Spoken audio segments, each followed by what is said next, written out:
Very good afternoon, everyone. Welcome back to the current affairs classes. Today only in the morning session, part 1, we had the 9th to 14th October part 1.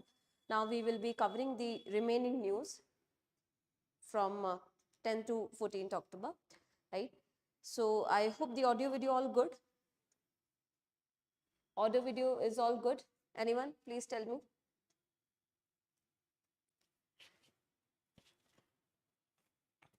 In the last class, we have discussed up to this point, World Bank revising India's economic growth forecast to 7%, increasing it from the previous levels, right? Now, we are moving to the regulatory bodies news. So, in the regulatory bodies news, first one which we have is, this is important. So, according to the second All India Rural Financial Inclusion Survey, second All India Rural Financial Inclusion Survey by your NABARD, National Bank for Agriculture and Rural Development, NABARD, according to it, the average monthly income of rural households has grown by over 57%. It has grown by more than 57% from 2016-17 period to 21-22. So in between this period, the average monthly income of rural households has increased by more than 57%. That is good. That means the rural economy is performing well, and that the development activities and projects in the rural sector are translating into more of income for the rural people, right? So this has increased. If you look at the average monthly income, it has increased from 8,059 rupees to 12,698 rupees. Not only income, but the average monthly expenditure of rural households has also increased. So they are also demanding more. Overall, if you see, so the overall consumption expenditure in the economy has increased, and rural expenditure is also picking up. That shows that rural demand is picking up. So demand is coming from the rural sector. Apart from the consumption, apart from the expenditure and income, financial savings have also increased. Remember that. In rural areas, the household financial savings, they have also increased. Meanwhile, the proportion of households with outstanding debt has also increased. So this is not only income or expenditure increasing, but the proportion of rural households having debt obligations has also increased. But if you look at the flip side of it, that shows that credit creation or credit penetration is increasing in rural areas, right? That loan, if it has been taken from some constructive purposes like capital creation or some setting up of factory, industry, or any employment and income generating activity, that would be useful. If it has been taken for consumption purposes, then it is of no use for the economy, right? So remember these important data from your second All India Rural Financial Inclusion Survey by NABARD. This was about the survey. Moving on to the next set of news.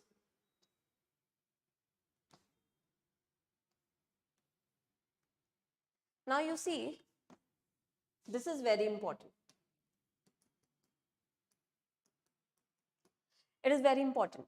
So RBI recently has asked all the asset reconstruction companies, ARCs. ARCs, you all know, ARCs, asset reconstruction companies. What are ARCs? So ARCs are primarily, as you know, established under the SARFAESI Act 2002, right? ARCs are established under the SARFAESI Act 2002. So SARFAESI Act is securitization of assets, securitization and reconstruction of assets, and enforcement of security interest act, right? So this is SARFAESI, which provides you the mechanism for securitization of asset. What is the primary role of these asset reconstruction companies? Primary role of these asset reconstruction companies is basically to take up the NPAs from NBFCs, banks and financial entities and then try to recover them. So they act like a bad bank, right? Taking bad loans from these institutions and try to recover them and restructure them. So it helps in cleaning up the balance sheets of banks and other financial institutions. This is the role of ARCs, asset reconstruction companies, okay, taking up their NPAs and then trying to recover them. So RBI has recently mandated that ARCs in India they will mandatorily have to be a part, so they have to become members of all the credit information companies in India. Earlier, what was the rule was that ARCs were required to be a member of any one of the credit information companies in India. Any one would be sufficient. But now, presently, you have 4 such credit information companies. So you have 4 CICs. So it requires all the ARCs to become member of all of these 4 CICs. What do the CICs do? So these credit information companies, they basically do the credit rating and all. They assess the credit worthiness. They process the credit related history and information. So it gives the idea to the lender that the person or institute whom they are lending to, what is the credit worthiness of the person or the institute. So it helps in managing the credit information network basically in the country. So for better functioning and alignment with the overall guidelines of RBI, the ARCs now are to be a part of all the CICs, okay, credit information companies. So presently, remember these names, 4 CICs are there in India. The TransUnion CIBIL, okay, remember all of these 4 names, the TransUnion CIBIL, the Experian, the Equifax and the CRIF Highmark. So these are the 4 credit information companies. It will help in maintaining, as I told you, the track record of borrower's credit history, so that ARCs, they also know the credit history of the NPAs they have borrowed, say, from NBFCs and banks, right? This is important. Please remember this. Then next you have, according to census on foreign liabilities and assets on Indian direct investment entities by RBI, US, now this is going to be very, very important. You can expect a direct question in the IRDAI examination. This is very important fact, remember. So according to the census on foreign liabilities and assets of Indian direct investment entities for 23-24 from RBI, the US, United States, has continued to be the largest source of FDI in India. So US is the largest source of FDI for India, followed by Mauritius, Singapore, and then UK. Followed by Mauritius, Singapore, and UK. So please remember, US is the largest source of FDI, foreign direct investment, in India, followed by Mauritius, Singapore, and UK. Remember this. Okay.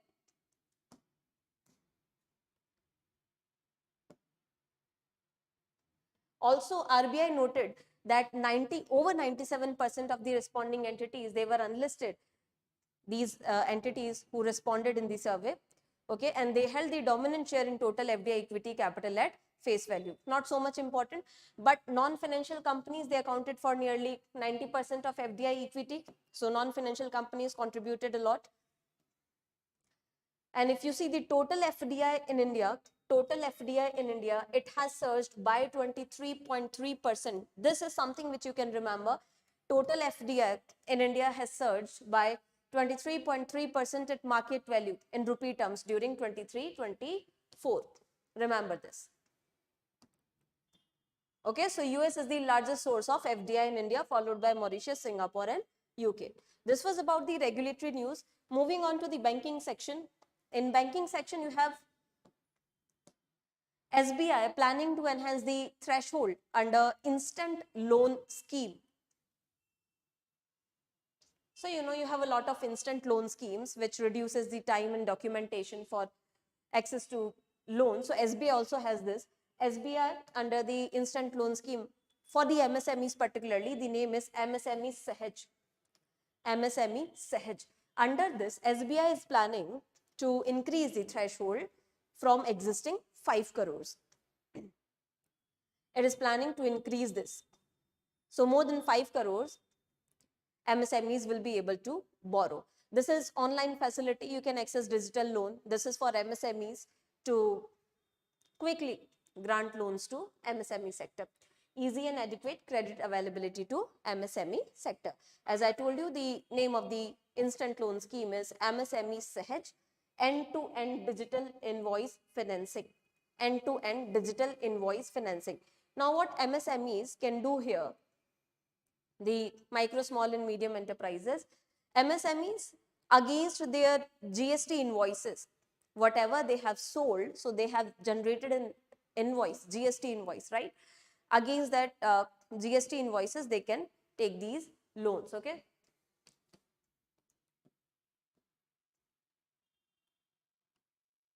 So this was about MSME Sahaj. Next, in the banking sector, we have Indian Overseas Bank.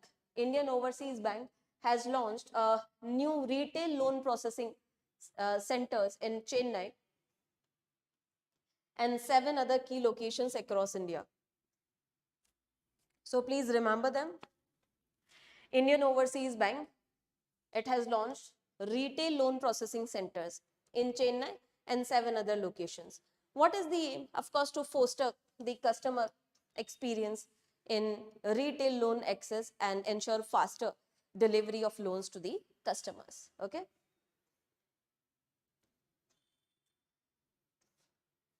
One of such center is in Chennai and different cities. Now, one thing important, which is important here is, you should remember that in addition, the bank has also inaugurated a heritage themed ATM. So this can be asked, okay, that recently Indian Overseas Bank has inaugurated a heritage themed ATM. The theme of the ATM is based on a heritage. What is the heritage and where is it located? At Purutachi Talaivar Dr. MGR Central Railway Station in Chennai. So in Chennai only it is located. Remember that, in Chennai only. And this is replica of historic Victorian era red brick station building. So this is one of the important heritage, okay? Victorian era red brick building, red brick station building. This is the heritage, and this particular ATM, which is heritage themed in Chennai, launched by your Indian Overseas Bank, is based on Victorian era red brick station building. So remember this. Now next you have Bank of Baroda introduced 400-day Utsav deposit scheme. You know, the festive season is going on. Diwali is near. Diwali is approaching. So Bank of Baroda has launched a 400-day Utsav deposit scheme for the festive season, which is offering 7.3% interest to the general citizens, 7.8 per annum for senior citizens, 7.9 per annum for super senior citizens, that is 80 and above, and 7.95 for non-callable deposits. Non-callable deposits are type of fixed deposits, you know, which you cannot withdraw before the maturity period, okay? So you cannot withdraw them before the maturity period occurs, except some exceptional circumstances. So these are non-callable. If you see, maximum interest is being offered on these non-callable deposits. If you could relate it with the present banking system scenario, so you know that we have to increase the deposits, right? That's why recently banking entities, if you see, are increasingly issuing the CODs, certificate of deposits, which are one of the important money market instruments. So via certificate of deposits, the banks are raising funds. So you know, we have discussed this thing lot number of times, that the credit growth and the deposit growth, there's a divergence between them. We need to increase the deposits ratio. so as to avoid any liquidity risk in the banking system and maintain a good amount of liquidity. That's why you see non-callable deposits pay more interest being offered, right? So you can relate these things to whatever is happening around you. And it is applicable, remember, on fixed deposits below 3 crores. So FDs below 3 crores, this scheme is, Bank of Baroda's scheme is applicable. Next you have Sohan Lal Commodity Management, SLCM. This basically, this entity is working in India in post-harvest infrastructure management, like your warehousing services, etc. So Sohan Lal Commodity Management has partnered with Punjab National Bank, PNB, and Bandhan Bank for what? To provide unified collateral management solutions. Unified collateral management solutions. Unified collateral management solutions to whom? So they will be facilitating your post-harvest credit for farmers, providing post-harvest infrastructure services to farmers and agriculture stakeholders. Okay. Also, since they have collaborated with PNB and Bandhan Bank, so post-harvest credit, generally farmers, they need post-harvest credit to maintain the, cover the cost, you know, like warehousing, etc., transportation cost, marketing cost, etc. So they will be covered. This partnership is going to help the farmers and different agricultural stakeholders.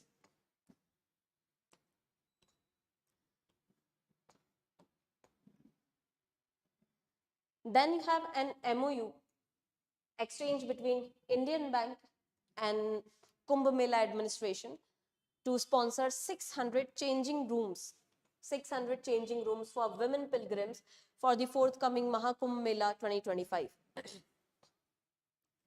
You all know about this auspicious event, right? Mahakumbh Mela, which is world's largest peaceful gathering, religious, spiritual, auspicious, whatever we call it. So Mahakumbh Mela 2025 scheduled to be held at Prayagraj, UP. For this, Indian Bank will be sponsoring 600 changing rooms for women pilgrims. Okay. So remember, who will be sponsoring? Indian Bank. Then you have Navi, Sachin Bansal owned fintech firm Navi. Navi, you must have heard about Navi, right? Then these kind of personal loan providers, like you have Navi, you have CrackGradeB, right? So Navi particularly has become India's, remember, 5th largest player in UPI ecosystem, has become India's 5th largest player in UPI ecosystem in September 2024. So maximum UPI based transactions done by Navi. Okay. So remember, Navi has become India's 5th largest player in UPI ecosystem. This is data given by your NPCI. And in this regard, it has overtaken Amazon Pay's UPI volumes. It has surpassed the Amazon Pay UPI volumes as well.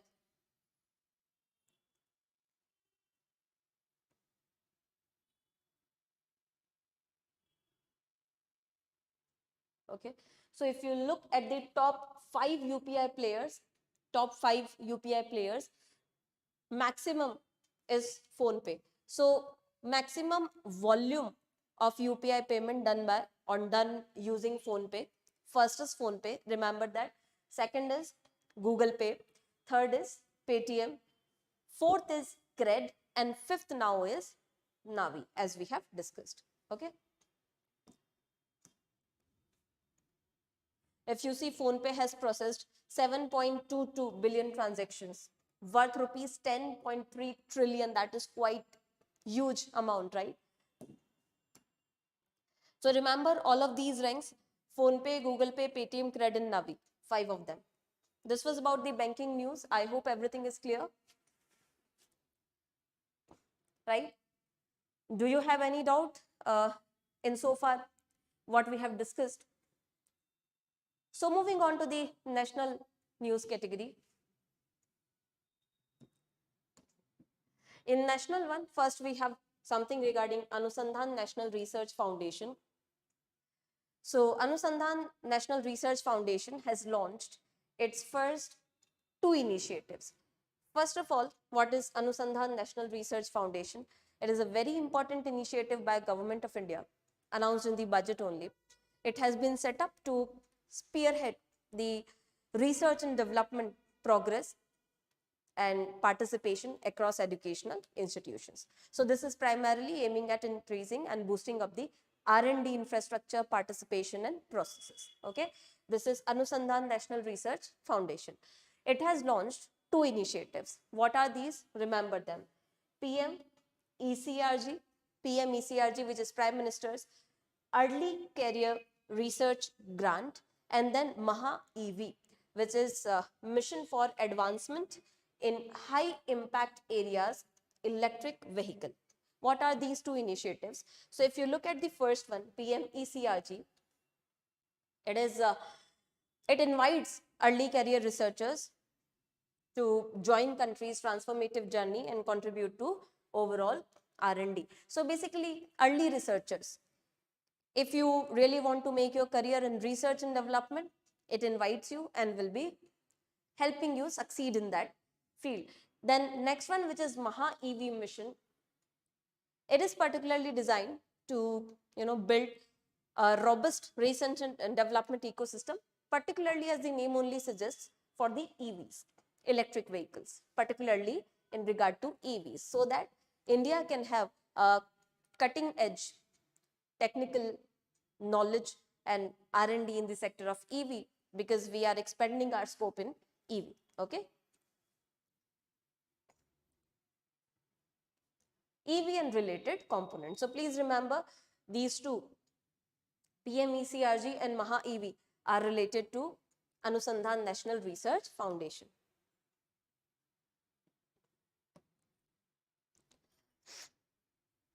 Then next we have, this is just mere fact, you need not remember all of them. Let's just go through it. So National Pharmaceutical Pricing Authority, which does the pharmaceutical pricing, has revised the ceiling prices, maximum prices of 8 scheduled drugs, medicinal drugs. Okay. So the ceiling prices, they have been revised simply to make them more affordable to the public. Okay. They have been generally moderated, so as to make them affordable to the public. Okay.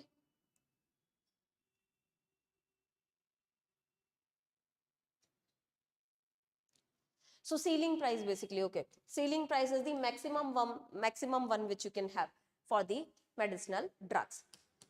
Just remember that. Next.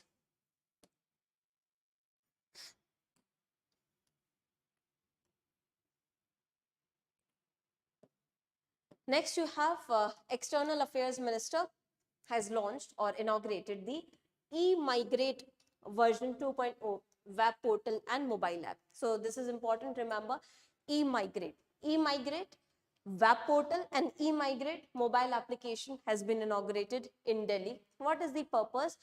Basically to streamline the documentation, permissions, approvals regarding immigrants, all those who want to go outside India, right? So this is regarding immigration, streamlining the immigration processes, okay? And promote safe and legal mobility for the migrants, Indian migrants. And this portal is also aligned with the Goal 10 of 2030 Agenda for Sustainable Development Goals, which promotes facilitation of orderly, safe, regular, responsible migration. So you can also relate it to SDG, which is Goal 10, which calls for safe, responsible migration. So it is in line with this.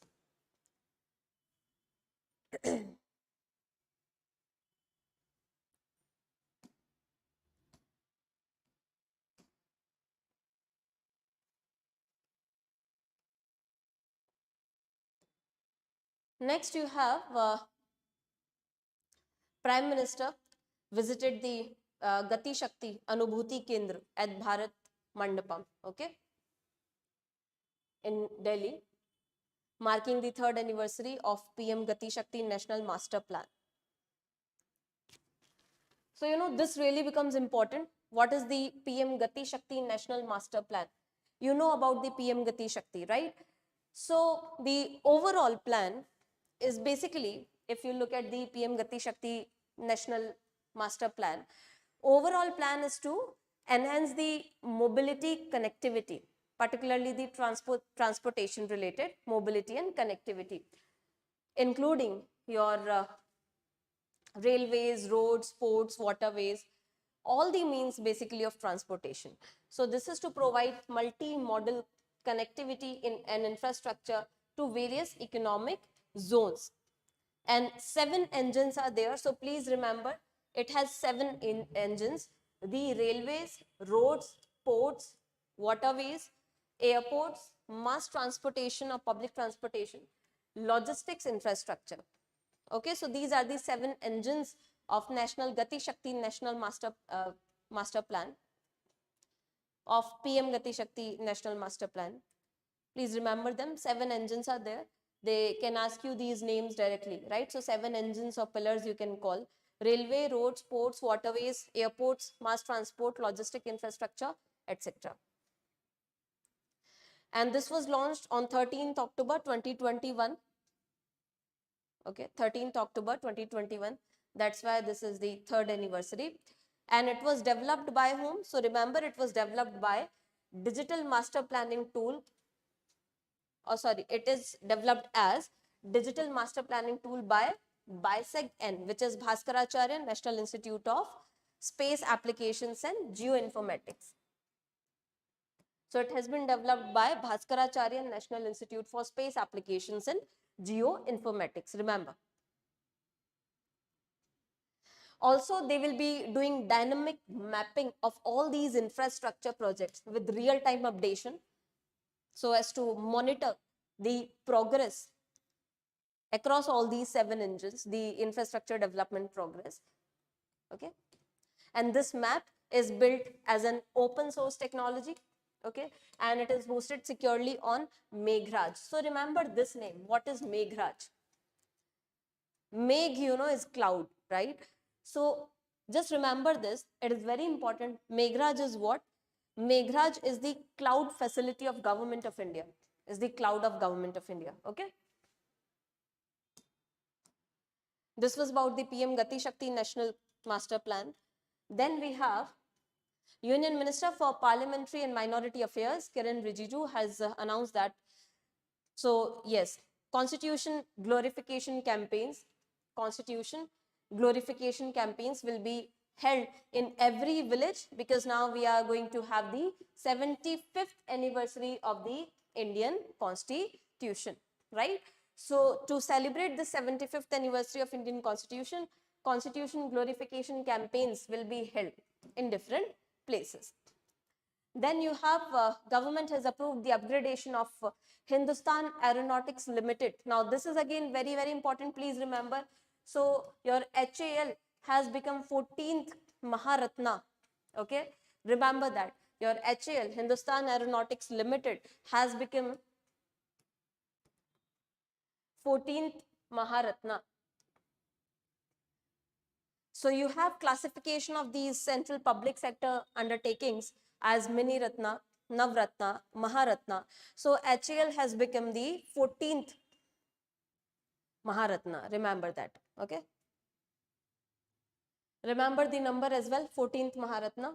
Now what is the implication? You have to remember the criteria as well as the consequence.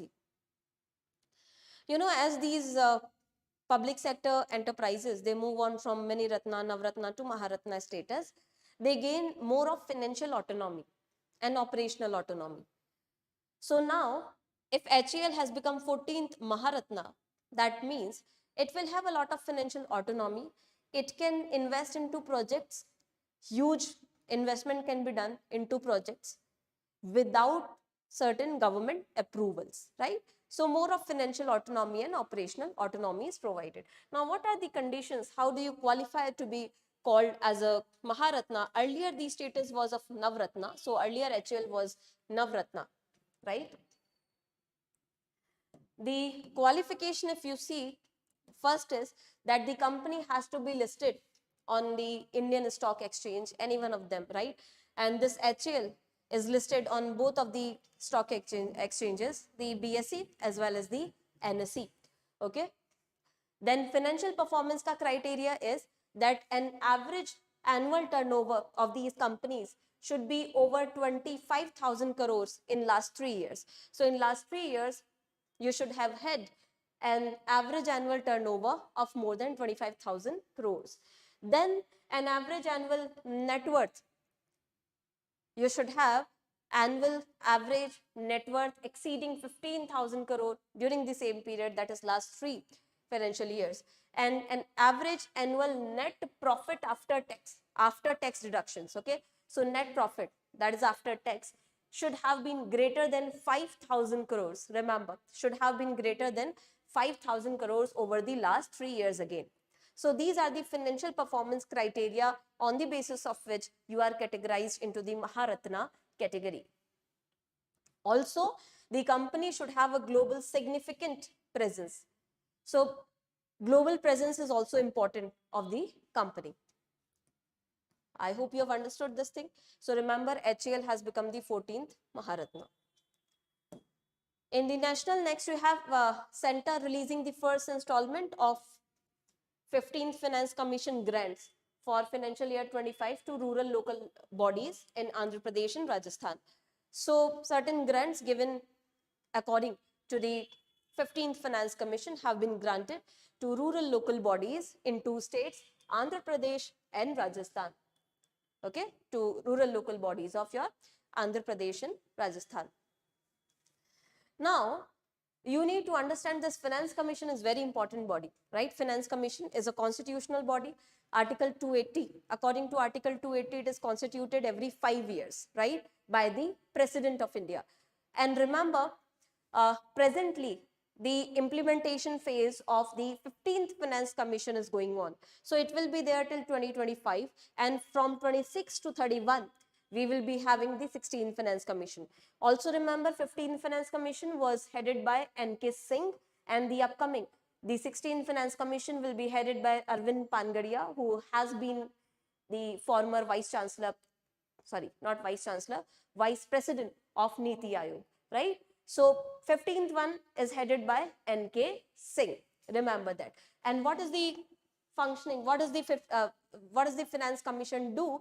Finance Commission basically gives the criteria and recommends the government regarding the tax distribution between the center and the states, which is known as the vertical devolution, right? So there are taxes which the central government collects. Out of that pool, which has to be distributed between states and the center, Finance Commission gives you the guidelines. So there is this vertical devolution. We call it vertical devolution, remember. What do we call it? तो center से states के लिए कितना allocation होना चाहिए, we call it vertical devolution. Vertical devolution. And among different states, how much will be distributed to different states, say Rajasthan, Andhra Pradesh, Tamil Nadu, UP, Gujarat, etc., etc. That is known as horizontal devolution. That is known as horizontal devolution. Remember that. This horizontal devolution has a lot of criteria like forest cover, population, economic performances, etc., on the basis of which states are given the pool of the central taxes. Also, Finance Commission recommends on several grants to be provided. So this was regarding the Finance Commission. I hope you have understood this, right? You can also remember what is the present vertical devolution recommended by 15th Finance Commission. Tell me, is it 41% or 42%? I'm giving you the hint. So you have 2 options, right? Tell me, what is the latest one? How much of the central divisible pool, how much of these taxes are to be distributed among the states? So what is the vertical devolution suggested by 15th Finance Commission? You will be giving me the figures. Okay, I'm waiting for the answers. And I'm giving you the options, 41% or 42%. Just tell me either of them. So this is the news.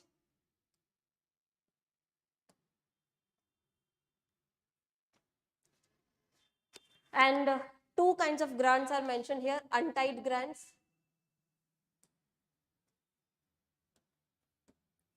The untied grants and the tied grants. What are untied grants? Untied grants are basically unconditional. They are not tied with any specific condition. Governments, they are provided with the grants, they can use it on their own will कि किसमें utilize करना है, right? There's no specific condition that this amount has to be utilized for this purpose. This is untied grant. And then you have certain tied grants which are conditional. That is, this has to be spent for this purpose, that purpose only. All right. So the untied grants, they will enable the panchayats to address specific local needs. Okay. And the tied grants will focus on core services. Conditional grants, these are like they have a priority of spending like on sanitation, maintenance of open defecation free status, water management and all.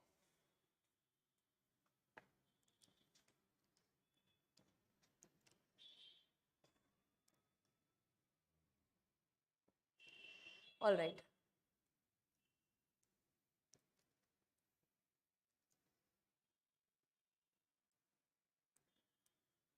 41%, very good, right? Earlier it was 42, but then has been reduced to 41. Earlier, 14th Finance Commission gave it to 42. It increased it from 32 to 42, 10% increase, right? But then now we have 41%. Very good. The vertical devolution. I hope all of this is clear. Now moving on to the next news. Next is Union Ministry of New and Renewable Energy has notified scheme guidelines, some guidelines regarding the implementation of projects under PM Surya Ghar Muft Bijli Yojana. You see, we have covered this news under the budget class, right? Very, very important for all the examinations.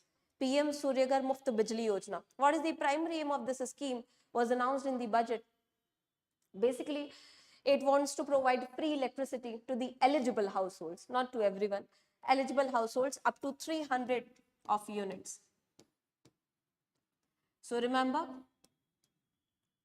300 units, and that too will be derived from solar power panels. Okay, that's why the name Surya Ghar Muft Bijli Yojana. You will have to install the solar panels, solar rooftops, and the number of units which up to which free electricity will be there, 300 units. Remember, 300 units. So under this scheme, some innovative projects of 500 crore rupees, they have been earmarked for such kind of projects. Okay, and they will be identifying and supporting startups, institutions and industries in piloting these innovations to further increase the implementation of this PM Surya Ghar Muft Bijli Yojana. Also, remember that the National Institute of Solar Energy, National Institute of Solar Energy will be the implementation agency of all these projects under the scheme. Okay, so remember, National Institute of Solar Energy will be implementing these projects under PM Surya Ghar Muft Bijli Yojana. As I told you, this is to increase the solar rooftop capacity and empower the residential households to generate their own electricity. Up to 300 units will be free with the help of solar rooftop. So it will help India achieve its renewable energy installation target as well, simultaneously providing with more of electricity coverage. Okay. Next, we have Central Drugs Standard Control Organization, CDSCO, and National Regulatory Authority of India, NRAI, and affiliated institutions. They have met certain international standards for vaccine regulation set by WHO. So that is a good news for India. You know, these agencies like Central Drugs Standard Control Organization and the National Regulatory Authority of India and affiliated institutions, they have attained so maturity level 3 of standardization. That means we have a good level of standards. We are close, we have met the international standards which are set by WHO regarding vaccine regulation. So that is quite good. Okay, that means our vaccines will be meeting the international standards and they will be able to pass out the monitoring of WHO and screening by WHO. So remember, on safety, efficacy, quality pillars, these are the basic parameters. We have good international, we have met these international standards. Okay, and then remember, India has retained maturity level 3 with highest marks in several functions. Regarding vaccine performance, we have retained maturity level 3 and we have attained highest marks in several other categories. This is to ensure vaccine quality is maintained all over the world. Okay. Next, we have Ministry of Education has launched the registration portal for 5th phase of Yuva Sangam. For the 5th phase of Yuva Sangam, Ministry of Education has launched a registration portal. Now, what is this Yuva Sangam? This is an initiative under Ek Bharat Shresth Bharat. Yuva Sangam mein they want to unite the youth across different activities. Okay, youth belonging to different states in India via different activities so that they can participate, right? They can have a lot of exposures under 5 broad areas. So 5 broad areas are covered under this. Remember, Paryatan, so that is tourism, right? Paryatan, tourism, then Parampara, then Pragati, then Paraspar Sampark and Pradyogiki or technology. These are the 5 broad areas. Please remember all of them as it is. You can be asked about these pillars in the examination. Okay, I'm telling you. So remember this. What are these 5 broad pillars of Yuva Sangam? Pradyogiki, Paryatan, Parampara, Pragati, Paraspar Sampark. Okay? Right? So these 5 broad areas, they remind me of that movie, famous movie of Amitabh Bachchan. I'm unable to recall the name, but uska ek dialogue hai na, Parampara, Pratishtha, Anushasan, aisa karke kuch, right? So anyway, jokes apart, please remember all of them. Okay. So youth basically between the age group of 18 and 30, they can participate in this Yuva Sangam. All right then. Next we have Ministry of Textiles. Ministry of Textiles. Yes. All right. Ministry of Textiles has set a significant aim. You know, textiles industry is also expanding, and you have to remember that this particular scheme, PM Mitra, is working to foster India's textile capabilities, right? So Ministry of Textiles has set a significant aim that India's textile sector is expected to grow to nearly $350 billion by 2030. That is quite good amount. So India's textile sector is expected to grow nearly $350 billion by 2030. Remember that. Which is 11% year-on-year growth, particularly in the ready-made garments. Okay. And for all these purposes, you should remember PM Mega Integrated Textile Region and Apparel Park. It has contributed to a lot of investments coming for textile sector. PM Mitra. What is this PM Mitra? PM Mitra, PM Mega Integrated Textile Region and Apparel Parks. These are the textile parks they want to set up. Like you have technology parks, you have software parks, right? So they will be textile regions or textile parks established across major cities. It will facilitate more of textile production. So it will have a wide range of facilities at one place only, right from, weaving and then dyeing, the coloring of the cloth, knitting, etc., etc., whatever the processes are involved. So this will be kind of a hub Okay, these parks will be providing. Also, it has got a lot of boost and incentives from the government under the production linked incentive scheme. PLI तो आपको पता ही है, PLI production linked incentive scheme is basically an scheme across different ministries and departments which incentivizes the producers on their efficiency, right? How much efficiency you have attained in production activities, how much production you have been able to increase. On that basis, you are provided with certain incentives. So remember this. Then you have India officially launched its Study in India campaign. India has launched its Study in India campaign at the 20th International Education Show in Sharjah. So please remember where this Study in India campaign has been launched. Study in India campaign has been launched at 20th International Education Show in Sharjah.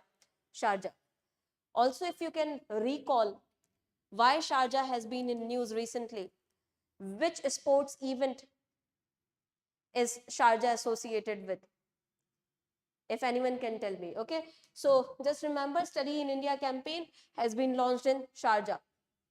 Just basically to attract international students into Indian universities, to incentivize them, to make them aware, pursue higher studies in India, okay? And it is organized, remember, by EDCIL. EDCIL is one of the mini Ratna company under Ministry of Education working in this regard. EDCIL, remember, it was organized, this show was organized by whom? It was organized by EDCIL. This EDCIL is one of the mini Ratnas. Is one of the mini Ratnas under Ministry of Education. So remember this. Also, Prime Minister has inaugurated Indian Institute of Skills in Mumbai. Remember, Indian Institute of Skills in Mumbai has been launched. This has been launched to create industry skills ready labor force and workforce, right? Industry ready workforce. If you see, recently we have discussed a lot of challenges. I think in which regard we have discussed regarding, I think I'm unable to recall the exact name of the industry, but recently the current affairs only we have discussed that India does not has proper skilled workforce, right?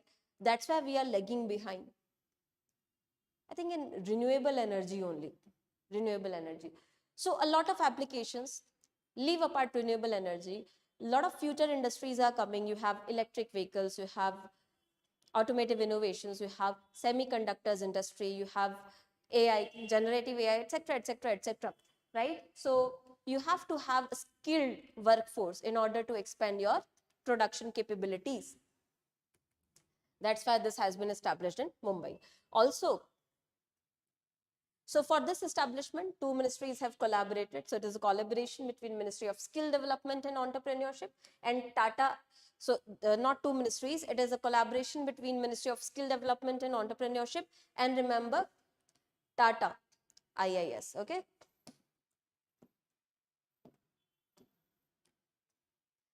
Also, PM has also inaugurated the Vidya Samiksha Kendra in Maharashtra. This Vidya Samiksha Kendra is associated with, it will be provided with AI tools, etc., where it will be, monitoring the academics and administrative performances of schools, right? Vidya Samiksha, assessing their performance. I hope this is clear. Now next.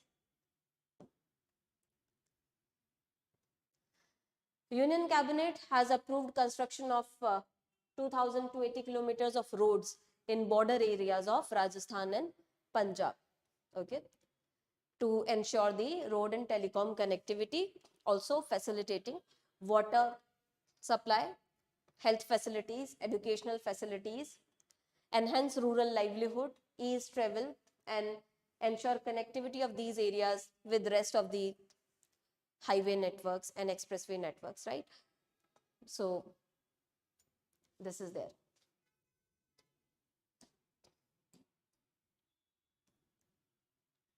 Then next you have South Korean car maker South Korean car maker, Hyundai Motor India Limited, as you all know, is going to invest 32,000 crores, okay, in its Chennai and Pune plants. Chennai and Pune plants. So that will boost India's automotive industry's capacity. Simple.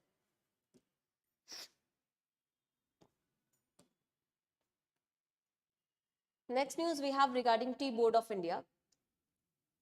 Tea Board of India, you know, is a statutory organization working for the production, exports related promotion of tea, right? So Tea Board of India, it is headquartered in Kolkata. It has said its targets to export 400 million kilogram of tea by 2047 from 230 million kilogram now. So this is the new target, okay? And remember this data, India is second largest tea producer. India is second largest tea producer, contributing 21% of the world tea production and fourth largest exporter. So remember, fourth largest exporter.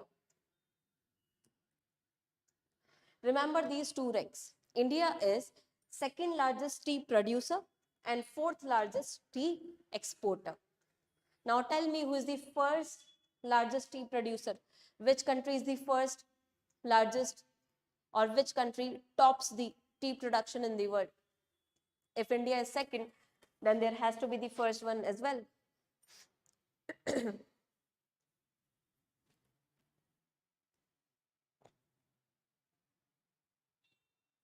First is China.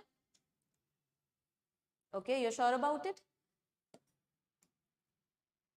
All right. So remember this. Please remember India's rank second largest producer and fourth largest exporter in terms of tea. Then you have certain data regarding electricity. So Central Electricity Authority, CEA chairperson Ghanshyam Prasad has informed that peak power demand is expected to hit 270 gigawatts mark next fiscal. Okay, and 446 gigawatt by 2035. That shows India's power demand is going to rise substantially. What is peak power? Peak power is like, you know, office hours mein generally we demand more of electricity, right? So peak power is in the entire time range, which is that time during which maximum power demand is there. It is the peak power. So it is expected to rise for India. So we will have to have more of installed capacity of renewable energy to meet this growing demand.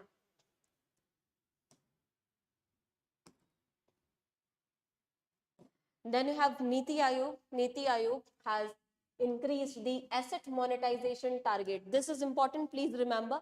Niti Aayog has increased the asset monetization target for 24-25 financial year to 1.9 trillion. Remember, 1.9 trillion. Okay, and therefore it is moving closer to the overall target of rupees 6 trillion set out under the National Monetization Pipeline for a 4-year period. Now, what is this? National Monetization Pipeline, if you see, National Monetization Pipeline is an important initiative unveiled by the Union Finance Minister. What is this monetization pipeline aims to do? This is not a literal pipeline, okay? एक pipeline नहीं है, this is the project name pipeline. So National Monetization Pipeline basically aims to utilize the existing government infrastructure facilities across different segments, like any industry is there, road transportation facilities are there, warehousing facilities are there, etc., etc., right? These existing projects, leasing them out to private companies to generate revenue, monetize them. So, you know, you have two kind of projects. One is greenfield project and one is brownfield project. Greenfield, where you are starting everything right from scratch. Brownfield, you have existing infrastructure and all. Suppose some industry is working already, but then you want to increase its revenue generation capacity. So you just hand it over to a private entity with an agreement, जैसे lease पे दे दिया, right? That you are going to operate it, generate revenue out of it, and then transfer it back to the government. There is no sharing of ownership rights. Remember, right here. Is this clear? Everyone. There is no transfer of ownership rights. This is just transferring the revenue generation rights under the National Monetization Pipeline project. Is this clear? Everyone, remember this difference. So government's shareholding is not going to reduce. It is just revenue rights. So government is trying to utilize this. And remember, the overall target we have to monetize such assets of government to generate more of revenue is 6 trillion. And Niti Aayog has recently increased it to 1.9 trillion. This is the overall scheme. Okay, I hope you have understood.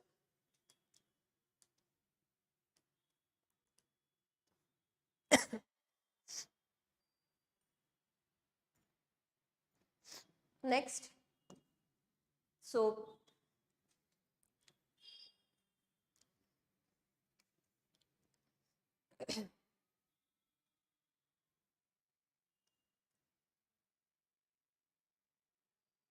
yeah, actually, so this is not privatization. Government is not giving out the shares. That's why the people need to be informed, right? किसी ने कुछ भी बोल दिया, you need not trust everyone or every political statement. You have to go to the roots. What is there?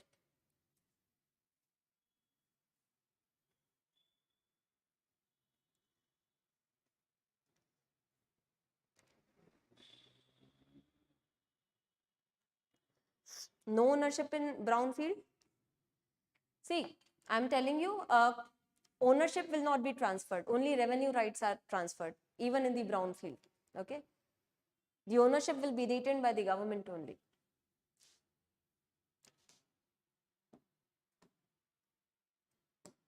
All right. So next, Union government has released 1.78 trillion to states in tax devolution.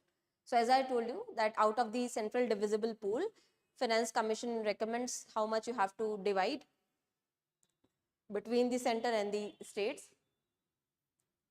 So in October 2024, 1.78 trillion worth of funds have been released by the union government to the states, as is done every month by the government. Maximum, if you see, has been given to UP. Maximum has been given to UP, then Bihar, then MP, then West Bengal, and then Maharashtra.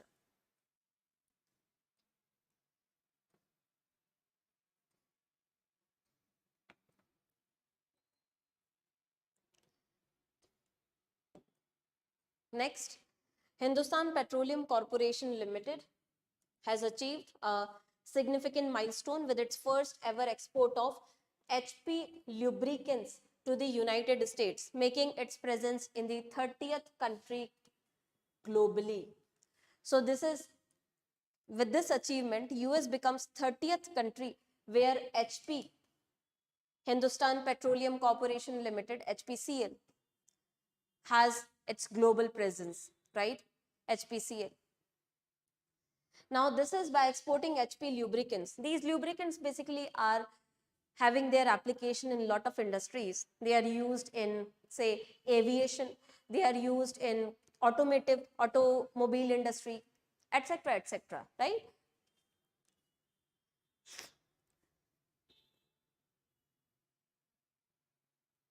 So just remember this.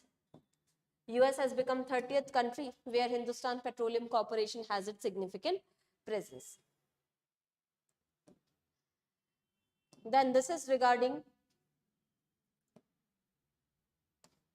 India's renewable energy capacity crossing 200 gigawatt mark. Okay. So India's installed solar power capacity, if you see, has crossed 90 gigawatt mark to reach 90,762 megawatt. And with this, India has reached a significant milestone in its renewable energy sector, with the country's total renewable energy capacity,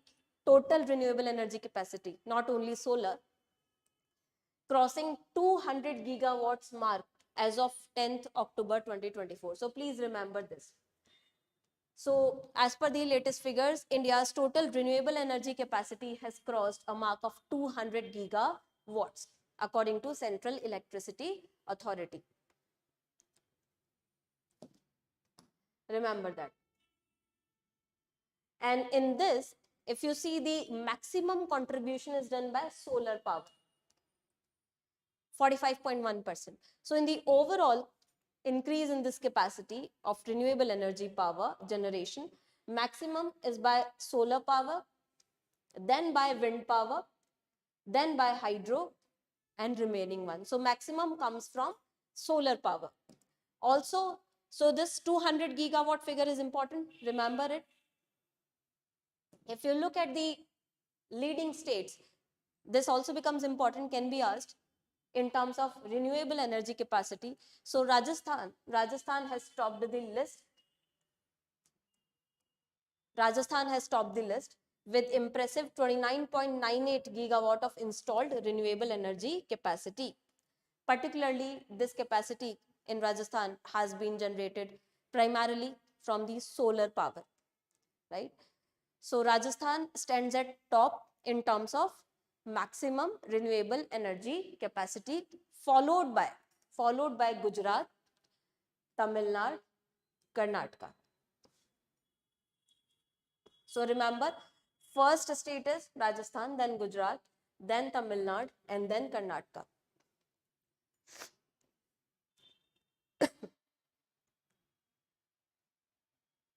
Right?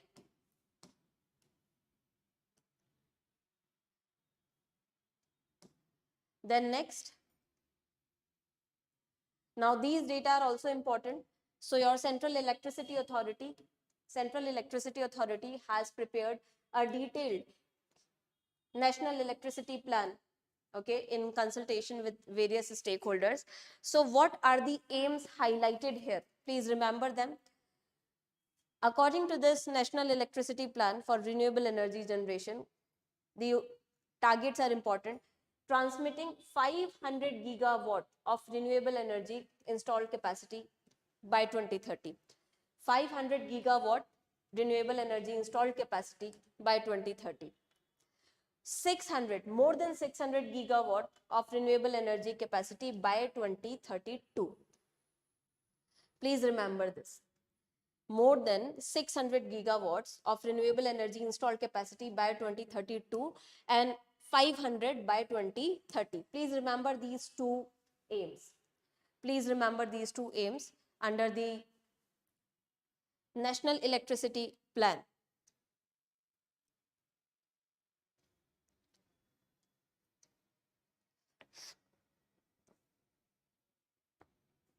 Right? All other data, not all of them is important.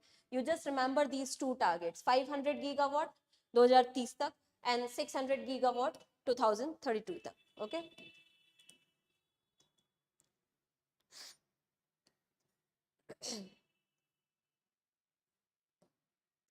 Now these energy transmission plans which we have, how much energy, renewable energy will be transmitted. Remember, one important fact we have here is that it is inter-regional, okay?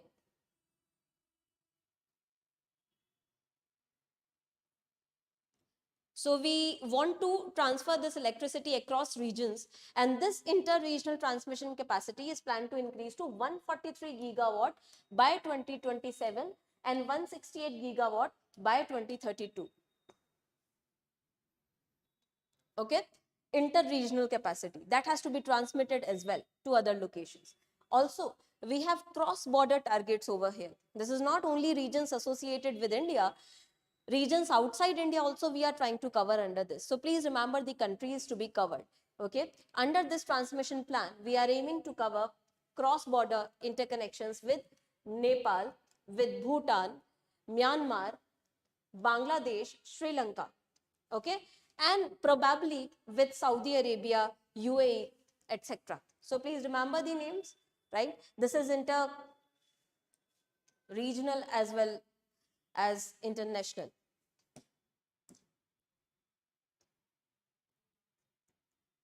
Then next you have Oxford University Press. This is addition to Oxford's collection of dictionaries. Oxford University Press has launched trilingual dictionary. So now you have Sanskrit, Hindi, English dictionary of Oxford. Pehle English, Hindi, Hindi to English, English to Hindi to was already there. Now you have Sanskrit also added into it. Okay. So this is trilingual Sanskrit, Hindi, English dictionary that marks Oxford dictionaries now have 13 languages. Oxford dictionaries now are available in 13 languages: Sanskrit, Bengali, Assamese, Kannada, Malayalam, Odia, Tamil, Telugu, Marathi, Gujarati, Punjabi, Urdu and Hindi, apart from English. So apart from English, you have these 13 Indian languages in which Oxford dictionaries are available. This was about the national news. I hope all of these news are clear to you, right? Now moving on to the state news segment. Let's see. Okay, just give me a second.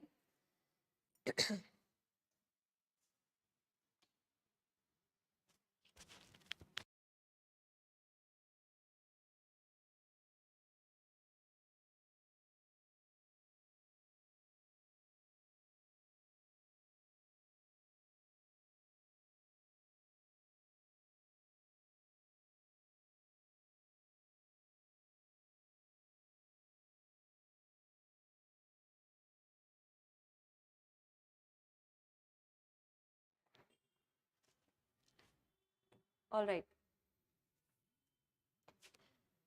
So moving on to the state news now.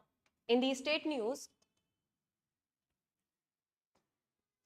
first one we have is Maharashtra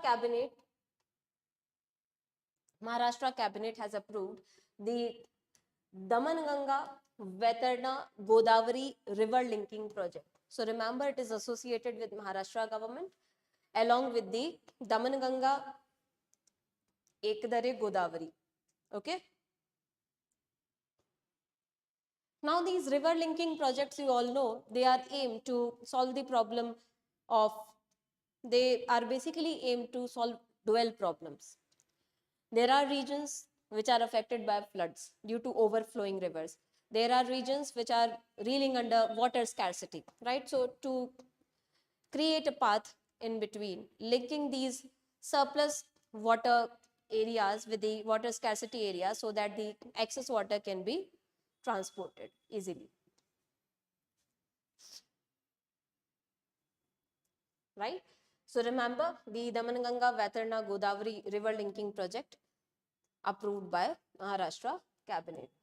Then you have Maharashtra Chief Minister inaugurating Marathi Bhasha Bhavan in Navi Mumbai. Okay, so Marathi Bhasha Bhavan has been inaugurated in Navi Mumbai.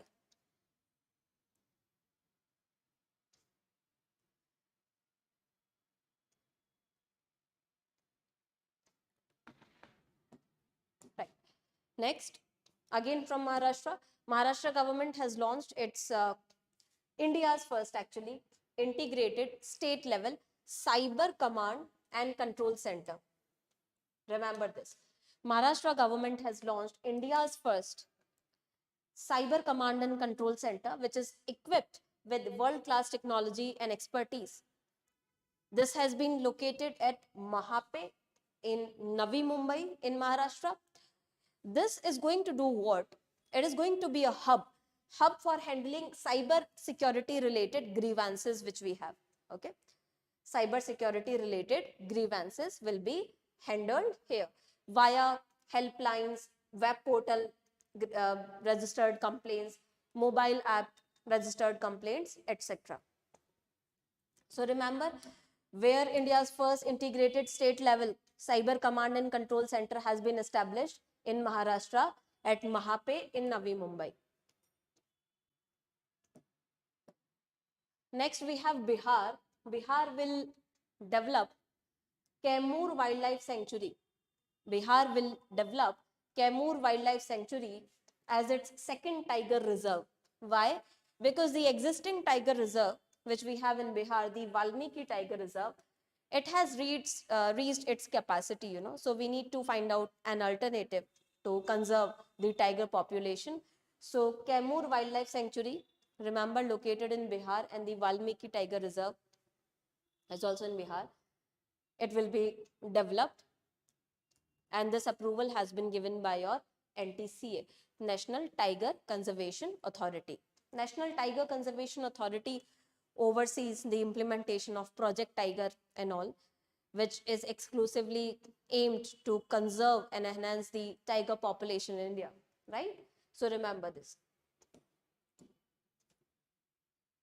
Then you have Himachal Pradesh Chief Minister has launched a drug eradication initiative, Sankalp. So remember what is Sankalp? Sankalp is a drug eradication initiative belonging to Himachal Pradesh. It will be addressing drug trafficking and will help in rehabilitation efforts for the drug victims. Then you have Rajasthan government will introduce a new mineral policy. Rajasthan government is set to introduce a new mineral policy which aims at boosting mineral revenue and optimizing its operations. Rajasthan, you know, is a state, is also rich in a lot of minerals. Particularly if you see, Rajasthan is known for its marbles, its copper, right? So you have Khetri region, Khetri mines in Rajasthan, famous for the copper production. Marble is also famous, iron ore, etc. So this is going to be there to enhance the mining revenue of the state. This has been unveiled before the Rising Rajasthan Summit. Remember, this Rising Rajasthan Summit is to be held in December 2024.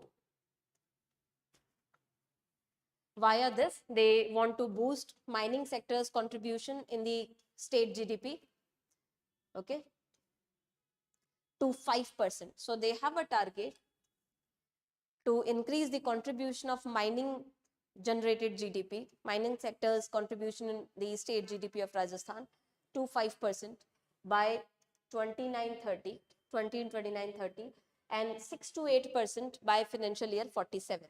6 to 8%, that is a great contribution, okay, if could be achieved. So currently if you see, it is contributing 3.4%, and the state, as I told you, is rich in 22 major and 36 minor minerals. 22 major and 36 minor minerals.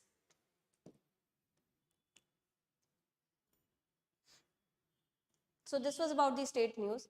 Now moving on to the international news segment. International mein, you have External Affairs Minister on a 2-day visit to Islamabad, Pakistan, okay, on 15th October to attend the 23rd meeting of Council of Head of Governments of the member states of SCO.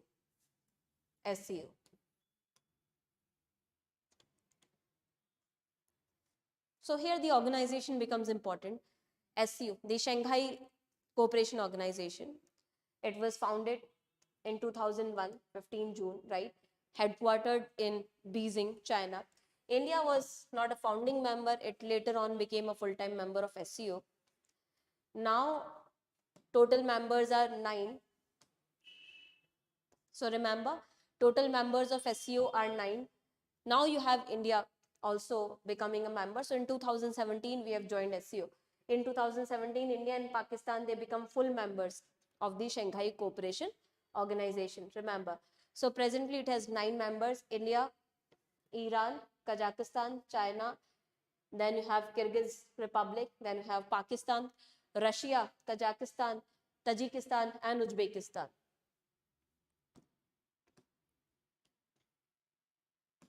Next, so Indian suppliers, they are third largest. India becomes third largest supplier of health and nutrition support to UNICEF. So according to UNICEF, India is the third largest supplier of health related facilities and products and support to UNICEF mission, right? UNICEF mission, United Nations Children's Fund. So please remember, India is the third largest supplier to UNICEF mission regarding health services, health products, etc.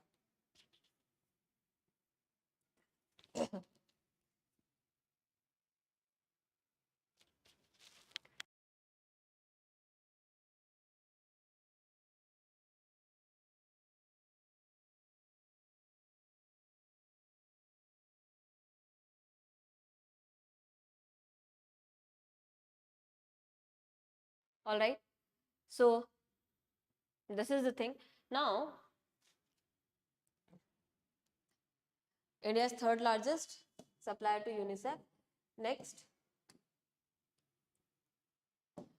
Sri Lanka's Swami Vivekanand Cultural Center, the cultural arm of Indian High Commission, has celebrated 576th birth anniversary.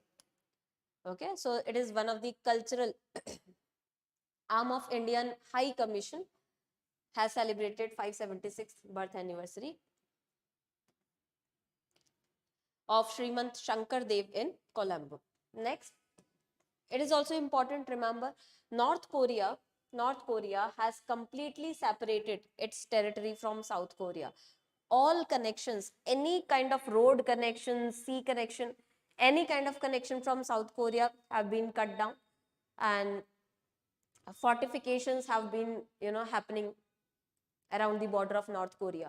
So North Korea has cut down all the connections with South Korea, isolating the country completely. All the road links, rail links, okay, fortifications are going on its border. So it is going to permanently shut off the southern border, okay. Next, you have Republic of Rwanda.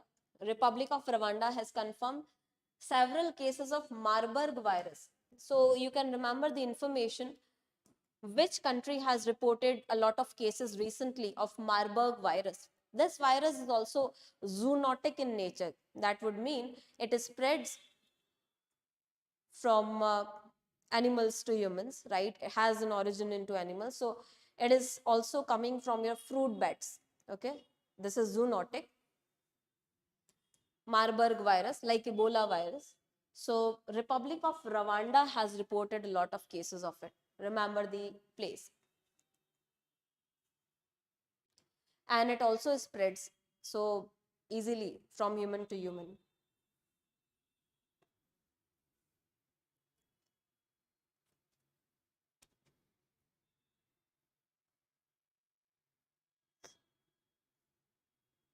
All right. Next, you have Tesla's Elon Musk has unveiled Cybercab robotaxi. Cybercab robotaxi has been unveiled. So it will be giving competition to your driverless cars and other EVs and taxis, right? So it will be robotic taxi basically. Cybercab robotaxi. He has also introduced a robo van. Okay. It is set for production in 2026. It will be produced and it will be priced below 30,000 US dollars, but will be expensive anyhow. So remember, Tesla has unveiled Cybercab robotaxi. It is going to give a stiff competition to your driverless cars and EVs, etc.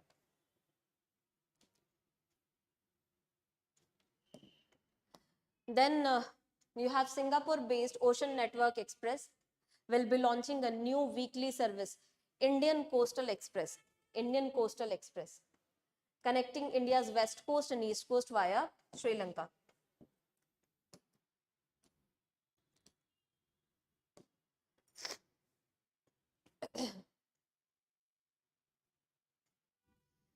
And this shipping services will be starting from Mundra to Pipavav, and then Mangalore, Cochin, Colombo, Kattupalli, Vishakhapatnam, etc. will be covered. Not so much important, you can skip this news.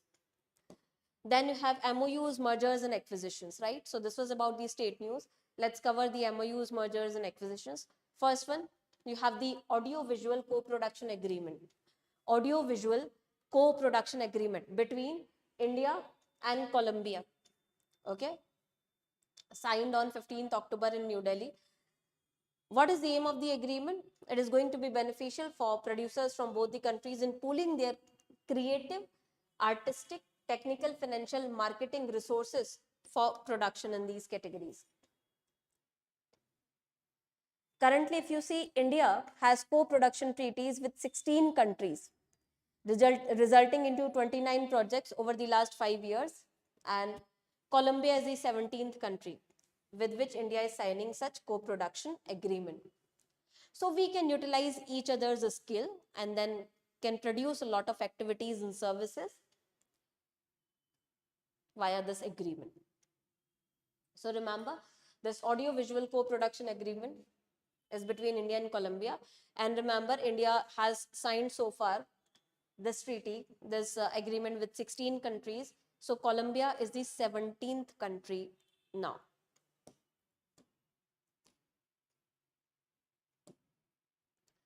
Then you have India and Laos. So India and Laos, they have signed 6 MOUs and agreements, okay, in various fields. Defense cooperation, customs, the import taxes, audiovisual cooperation, right? And 3 quick impact projects are there under the Mekong Ganga cooperation. 3 quick impact projects are there, quick impact projects, which will be having a quick recent impact on the ties between India and Laos PDR. Laos, these countries. So what is this Mekong Ganga cooperation? Mekong Ganga cooperation particularly is between India and countries like Malaysia, Thailand, Colombia, Laos, etc. Mekong River basically flows through these countries. Okay, so that's why the name Mekong Ganga cooperation. Understood?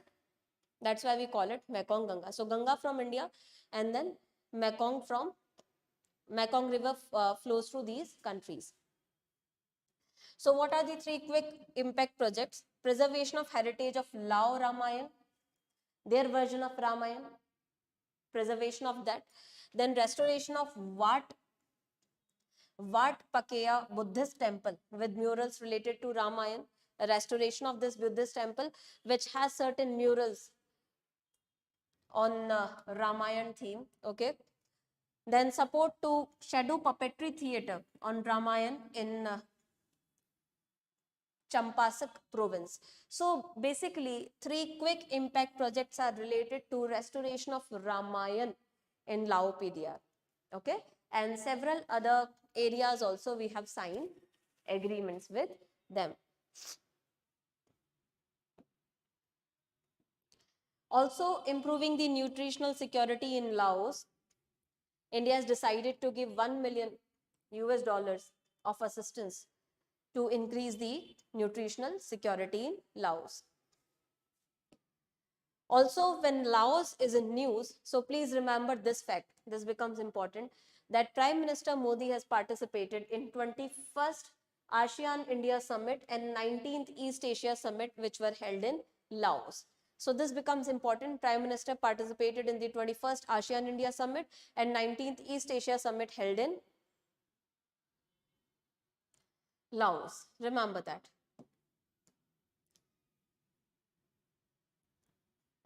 Then you have National E-Governance Division has announced integration of Umang app and DigiLocker. Umang app and DigiLocker will be integrated. That would be resulting into better access to government related services. You can access all these services. DigiLocker to aapko pata hi hai, where you can access from anywhere, you can access your important documents.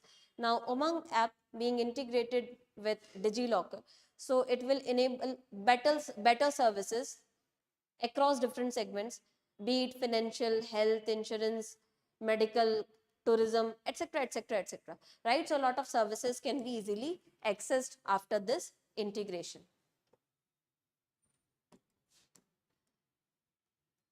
Then you have an MOU signed between National Institute of Electronics and Information Technology and Government of Maharashtra for development of AI, robotics, Internet of Things, etc., etc. Okay. Next, you have the board of HDFC Bank. Board of HDFC Bank. It has approved sale of 100%. We have covered this news already yesterday as well. So HDFC has approved 100% stake, sale of 100% stake in HDFC Edu, to be given to Vama Sundari Investments, Delhi based Vama Sundari Investments Private Limited.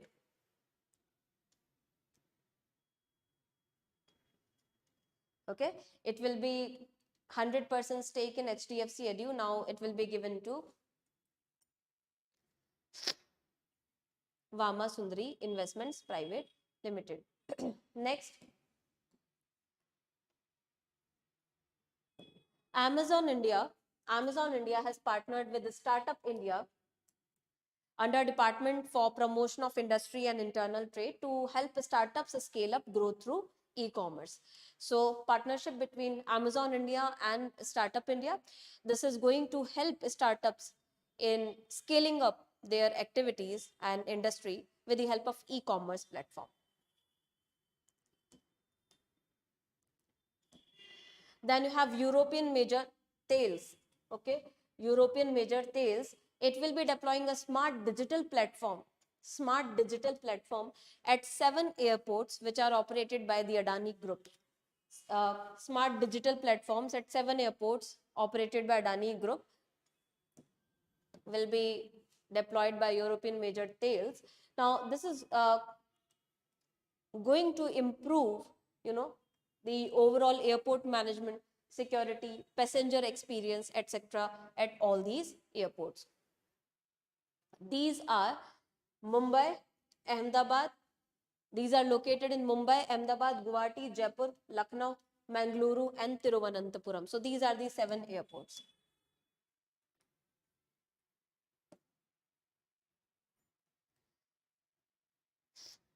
Then you have Infosys expanding its collaboration with Microsoft to help better adoption of Gen AI and Microsoft Azure globally. Then you have MasterCard and Citigroup collaborating to facilitate round-the-clock cross-border payments, okay, with debit cards, giving consumers and companies another way to conduct business worldwide. So MasterCard and Citigroup have collaborated to provide seamless transaction facilities using debit cards across borders. Okay. And Citigroup is the first global bank to use the service known as MasterCard Move.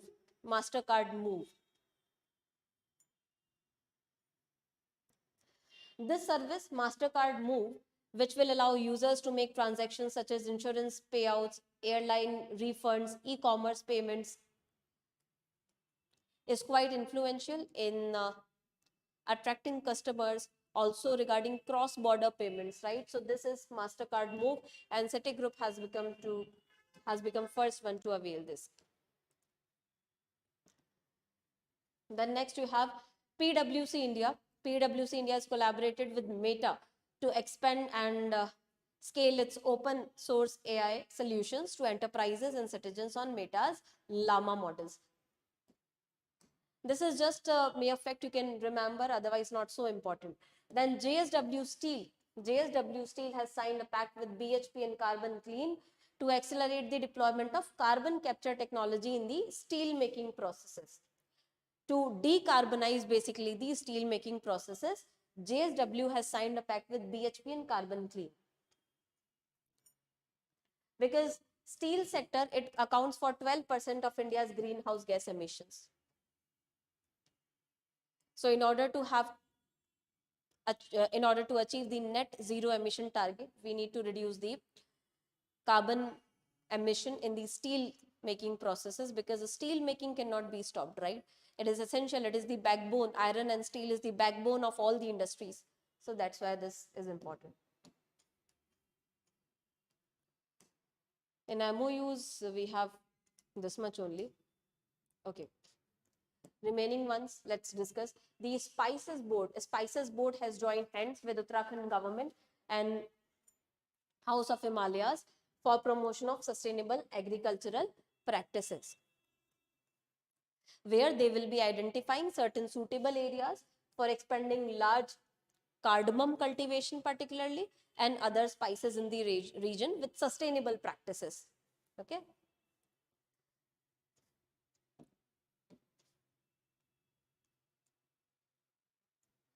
And they will be boosting the presence of Uttarakhand's spices under House of Himalayas brand. So Uttarakhand based spices will be promoted, advertised under the House of Himalayas brand. Then you have Hindustan Zinc Limited and IIT Madras. They have signed an MOU to develop electrically rechargeable zinc air battery prototype. Right. So, you know, recently we have seen a lot of such initiatives where we are trying to shift from battery energy storage system to zinc based battery, because this is more cost effective, less riskier, right? And more environment friendly. That's why.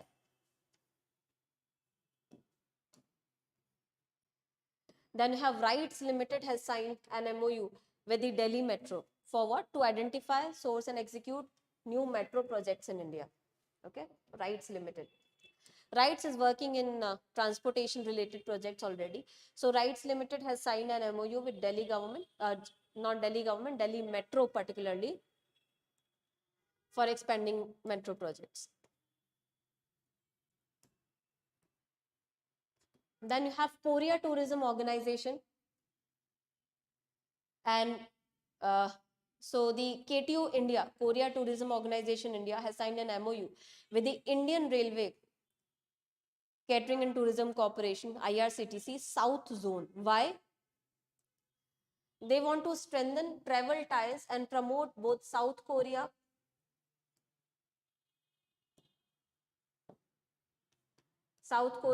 as preferred destination for Indian travelers, especially from South Indian region, and also a key market for South Korean tourists. So they want to develop ties basically between South Korea and South India. That's why this MOU is there. Now moving on to Science and Defense section.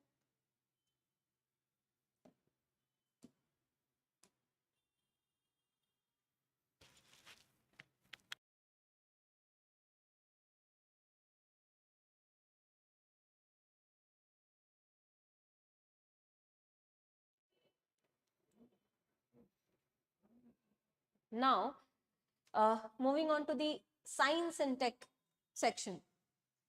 Let's see what do we have in Science and Tech. So first we have National Space Commission. National Space Commission, which is an apex body which decides over the space missions.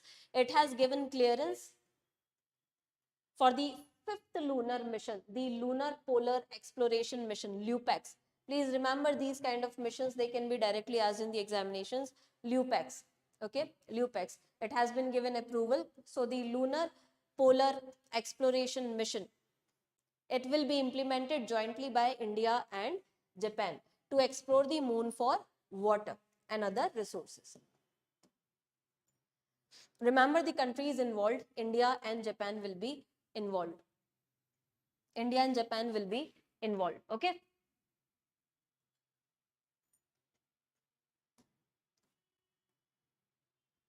Next you have XD Links Space Labs, XD Links Space Labs, which is an Indian space technology startup which develops lot of nano and micro satellites. It has announced the launch of 5 more satellites by 2025.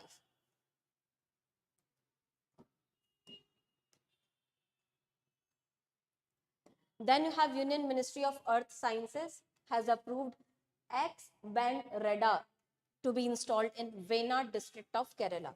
X-band radar. This X-band radar will be emitting radiation in the X-band of the electromagnetic spectrum ranging from 8 to 12 gigahertz.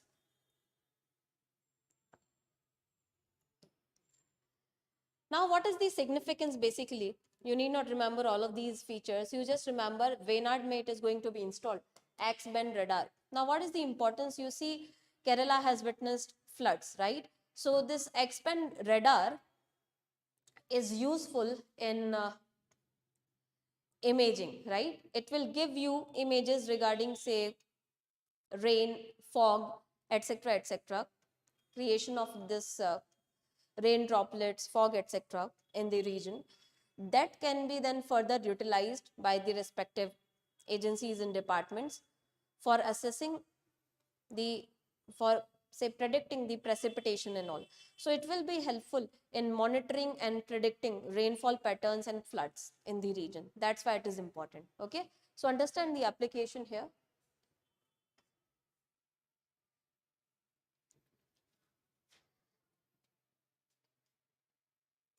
I hope this is clear. Now moving on to the next news.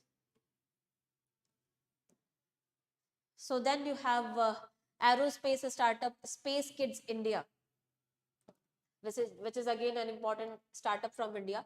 So Space Kids India has launched Shakti Set aiming for a satellite launch under ISRO's Chandrayaan 4 mission for fostering international space exploration. Shakti Set, is a global mission to train about 12,000 girls across 108 countries on space technology. So Shakti Set, what is this Shakti Set? Shakti satellite is a mission to train girl students, particularly about 12,000 girls across 108 countries on space technology, particularly regarding satellites.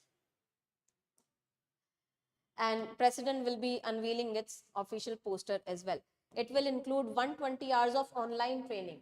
120 hours of online training for high school girl students aged between 14 to 18. Now moving on to defense. In defense, you have Defense Minister Rajnath Singh inaugurating and dedicating the nation 75 infrastructure projects constructed by DRO, okay, which includes 22 roads, 51 bridges and 2 other projects. Then Indian Army has rolled out its first T90 Bhishma tank. Okay, so it is going to T90 Bhishma tank, remember T90 Bhishma tank. It is going to enhance the operational readiness of Indian Army. Some important features of T90 Bhishma tank, you can go through it. T90 Bhishma is known for its firepower, for its speed and protection capacities. Okay, you need not remember the exact weights and lengths, but the compact, so it is compact size.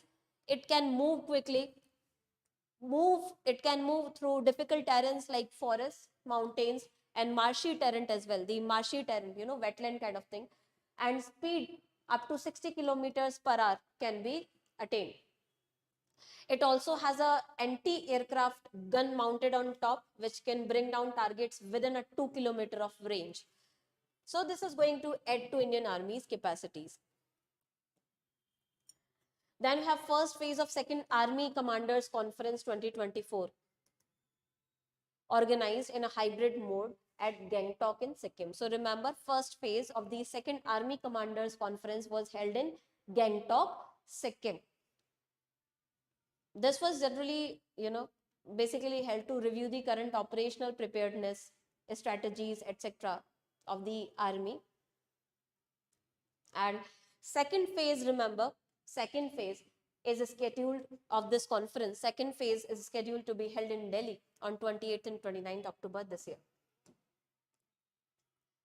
Then Cabinet Committee on Security has approved two high-profile deals for the purchase from General Atomics of the US.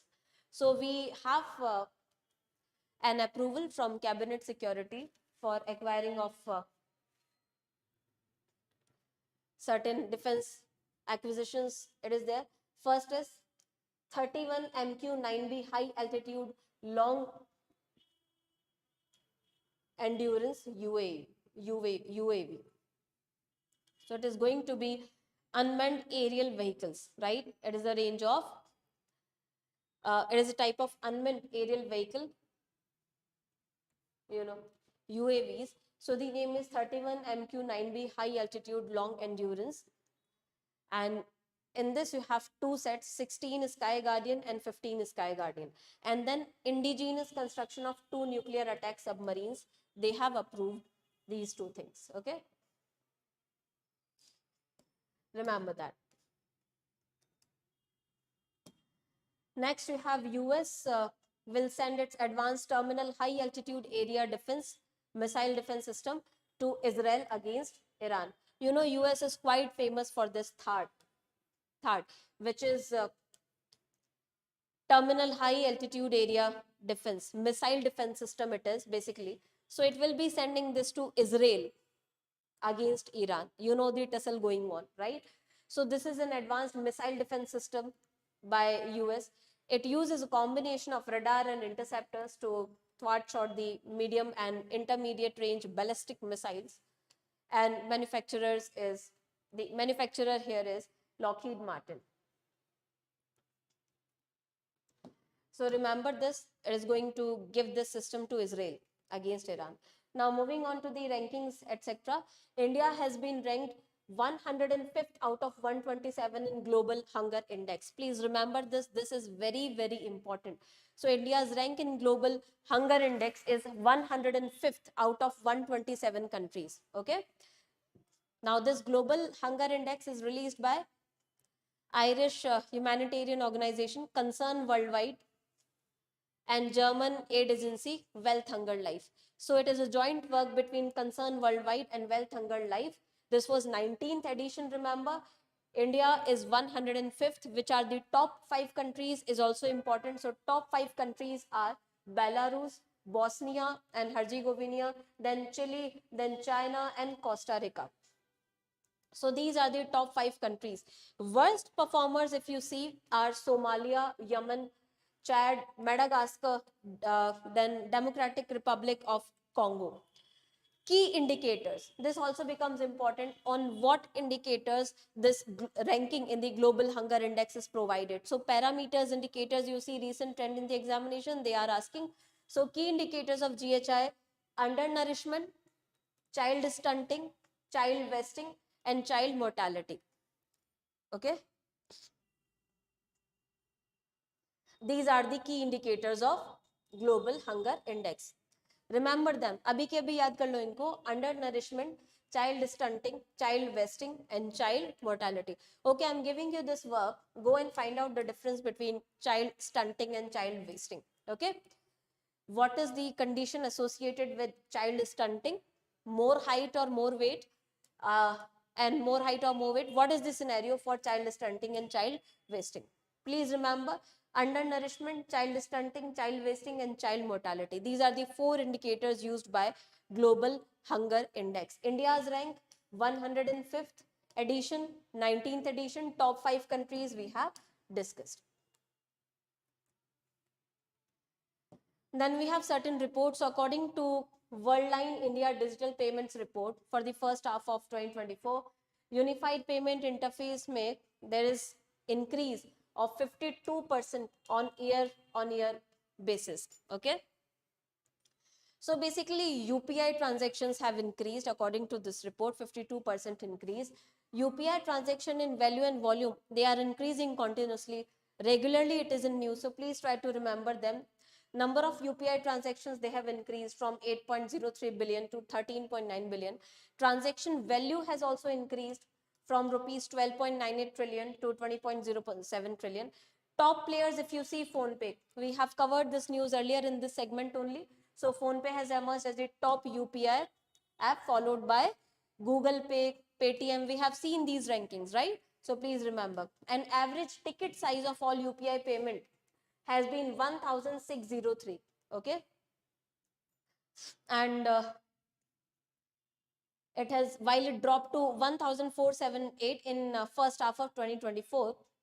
So ticket size has also declined. Now what does that mean? Average ticket size is average of the transaction value which we are doing. So right now that drop basically indicates कि lesser amounts के लिए भी we are relying on UPI payments. You see, even for 10 rupee transaction we are using UPI, right? So the ticket size is less and it has dropped again.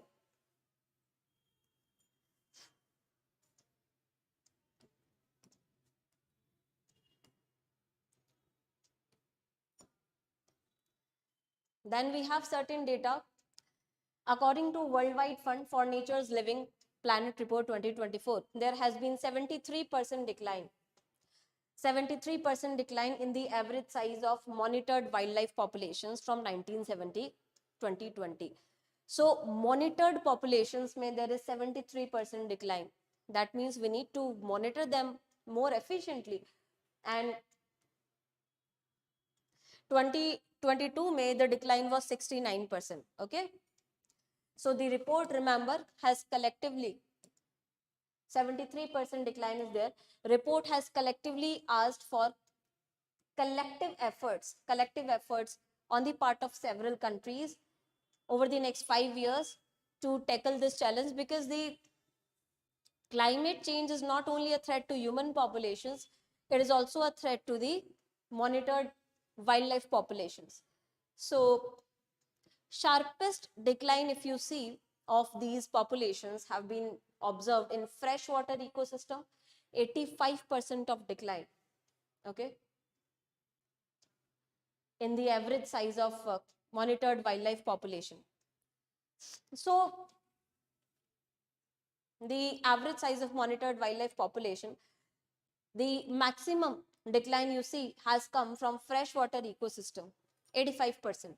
Terrestrial ecosystem, the land-based ecosystem, 69%, and then comes the marine ecosystem. So remember the ranking. Key drivers of the decline: habitat loss and degradation. What is the primary reason of decline of these monitored population? Their loss of habitat due to rapid urbanization and construction activities, etc., and degradation of the existing habitats. Over exploitation, not only exploitation, over exploitation, right? Invasive species and diseases. Certain invasive species are there who invade the entire area, and then the existing species, it becomes difficult for them to survive. Certain diseases are also there which is spread. They are also responsible. Also pollution. You know, pollution is not only a threat to human population. So pollution is an additional threat for the wildlife populations in Asia and the Pacific, which have recorded a staggering 60% average decline. So pollution is also there. So remember, habitat loss, over exploitation, invasive species, diseases, and pollution, these are the major threats.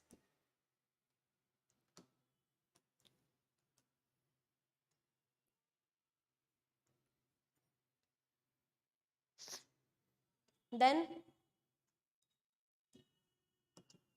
according to the latest comprehensive annual modular survey released by National Statistical Office, less than a third of those in 15 to 29 years of age, they can search the internet, send or receive an email, and perform an online transaction.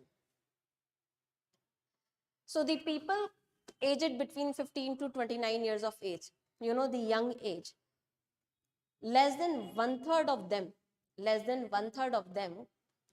they can actually search the internet properly, send or receive email and online transaction. So digital literacy, financial literacy ke saath saath digital literacy needs to be imparted. Okay. But if you see, Goa has the highest number of people, 65.7 in this age group, who can easily search and navigate through internet and related web portals. Okay. So remember this, Goa has the highest number of people, 65.7. And the lowest state also, remember that, Meghalaya, only 7.5% of population between 15 to 29 years of age. So maximum is in Goa, minimum is in Meghalaya. I hope you will remember that.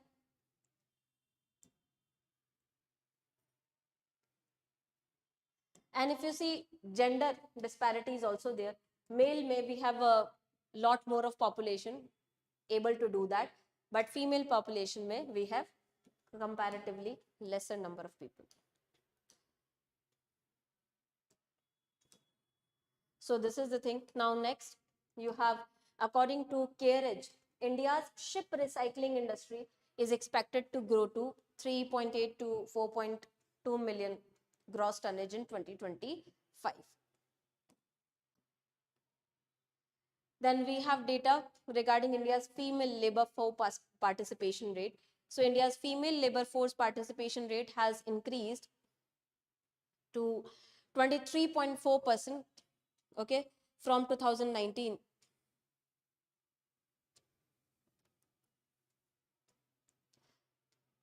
Not 2, it is increased by 23.4, right? It should be increased by 23.4. So India's female labor force participation has surged to 23.4% from 2019 level.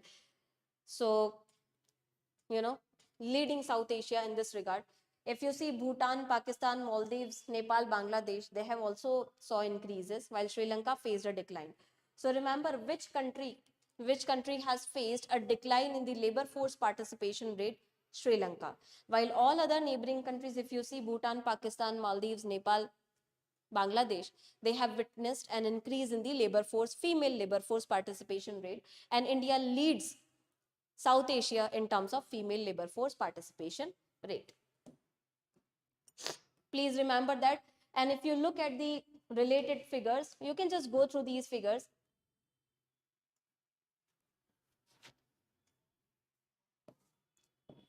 But just remember, I hope you will remember this, that Sri Lanka has witnessed a decline. Okay, all other countries, they have witnessed an uptick. Moving on to awards and all. So you have 5th National Water Awards. 5th National Water Awards 2023. They were announced in New Delhi, and Odisha has bagged the first prize.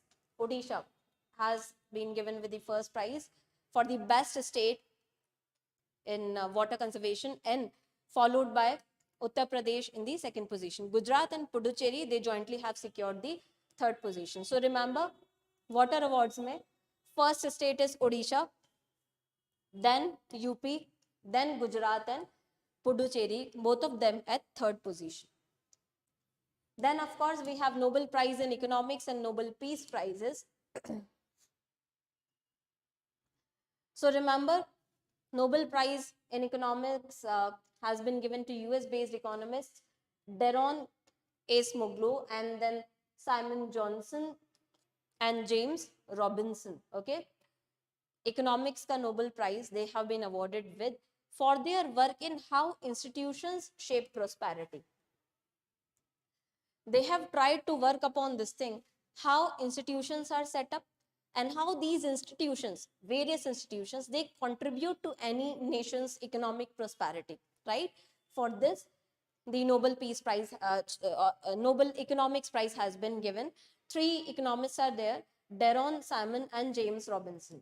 And Nobel Peace Prize, remember, has been given to Nihon Hindankyo. Remember the name Nihon Hindankyo, a Japanese group of atomic bomb survivors. So you know there was this bomb attack by US on Hiroshima and Nagasaki.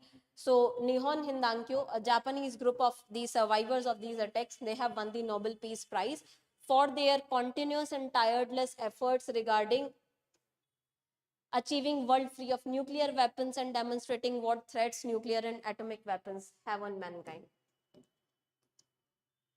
And literature में 2024 का जो Nobel Prize in Literature है, it was awarded to South Korean author Hang Kang.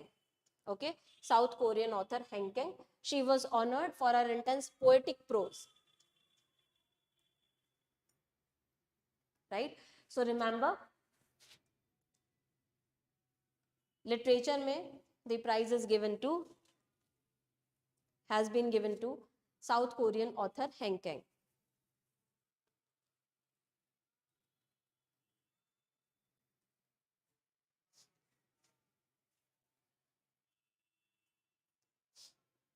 Right?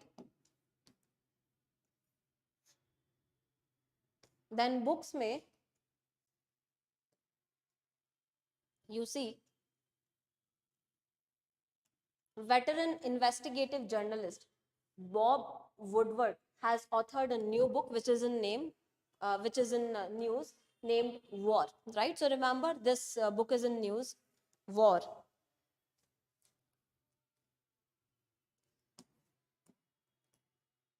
Then you have certain festivals in news, like you have in Telangana. So please remember their locations. Telangana, prestigious Alai Balai celebrations. Alai Balai celebrations held in Hyderabad. A day after Dashera festival it is held. A lot of entertainment and celebration activities, they are celebrated. So Alai Balai belongs to Telangana. A day after Dashera it is celebrated. Then you have Ayudha Puja. Ayudha Puja celebrated on 11th October in Tamil Nadu, where they worship tools and equipments in their homes and offices. Ayudha Puja, right? They worship tools and equipments in their homes and offices as well. It is generally held on the 9th day of Navratri, so the Navami as we call it, right? So Navami, के दिन 9th day of Navratri, they celebrate this in Tamil Nadu. Ayudha Puja, remember. Then you have Sadula Batukama. Okay, Sadula Batukama celebrated in Hyderabad, Telangana to mark the conclusion of 9-day-long festival of flowers. Okay, so this is a flower festival, remember, in Hyderabad, Telangana. Sports में you have 38th national games. They will take place in Uttarakhand from January 28 to February 14, 2025. Okay, so remember, 38th national games are going to be held in Uttarakhand. In addition to this, Uttarakhand will also be hosting the Winter National Games. Okay, so Uttarakhand will also be hosting the Winter National Games. Remember that. Then international shooting. Okay, International Shooting Sports Federation President Luciano Rossi has confirmed that India will host ISSF Junior World Cup in 2025.